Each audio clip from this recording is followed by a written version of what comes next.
Welcome back to another edition of Thor's Thoughts. It's been a long time since I've done a Thor's Thoughts.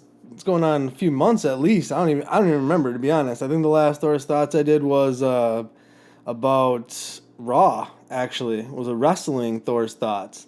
This is kind of a mini review Thor's Thoughts. I just got back from seeing Fantastic Beasts and Where to Find Them about half hour ago or so. So I just kind of figured I'd get on the mic, throw the camera on, and give a little Thor's thoughts on what I thought about that movie. Since I don't have Brian, I don't have anybody else to do the review, so fuck it, just getting a straight Thor's thoughts. I like this movie. I think more than I thought I was going to.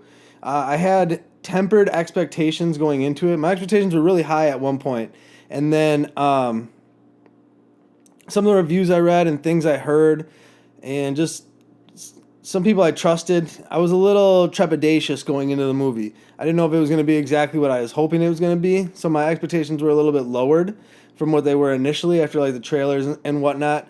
But I was pleasantly surprised. We got a good first chapter in a story. I mean, it definitely feels like there's a lot more meat on the bone for 2, 3, 4, and 5 apparently, since there's going to be 5 of these.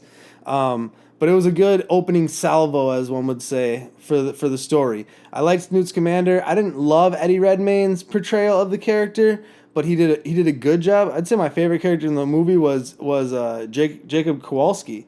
His kind of like his non-mage is what they call him in America. Instead of muggles in England, they call them non-mages here or non-magic people in America. I wish we had a better name for them, but I'm fine with that. Their story was pretty good. I liked I can't remember the two female characters' names. I can't remember. Queenie, I think, was one of them. I actually liked her character better than the brunette character, which I can't remember. I cannot remember for the life of me her name. Colin Farrell, I thought, was pretty good in this movie. John Voight, I didn't care for much. Ezra Miller did a good job in this movie. The Flash, kind of had to separate myself from that a little bit. But he's got some versatility to him. I'm maybe more trepidatious about his portrayal of Flash than I ever have been, just because I don't know if he's that kind of actor. But we'll see. We'll see. I mean, I like the Justice League trailer, but whatever.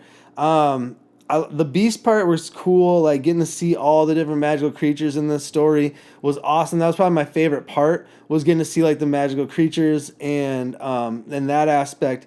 The story's pretty basic. There's a nice twist at the end. I won't spoil it. I'm trying to do. It's not a full spoiler free, but it's spoiler free ish. I don't feel like I'm giving away anything too much about the movie. Pacing was really nice. It moved along nicely. There was never a moment where I was like, that I felt dragged on too long. So all in all, a good movie. I mean, great. No, I mean, I'll probably give it a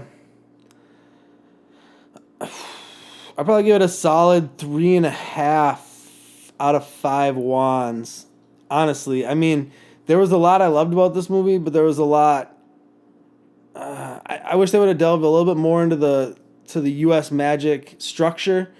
They had like a president of magic, kind of like how they had the minister of magic over there in England.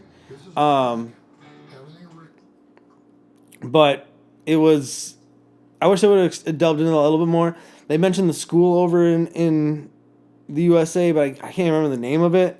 And then Newt Scamander said Hogwarts obviously was the best magic school out there. It was a good movie. Like I said, it's entertaining. It's a fun time. It gets you back into the Harry Potter world.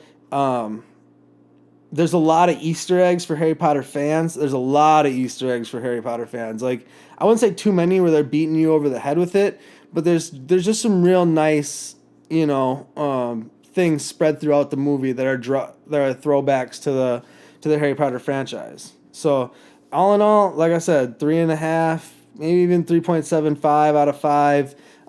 Not bad. Not a bad opening chapter in the Fantastic Beasts and Where to Find Them thing. I do want to touch on real quick, since I'm doing Thor's Thoughts, I want to touch on that Kong Skull Island trailer that dropped earlier today. If you haven't got a chance to check this out, that might be my favorite trailer of the year right now.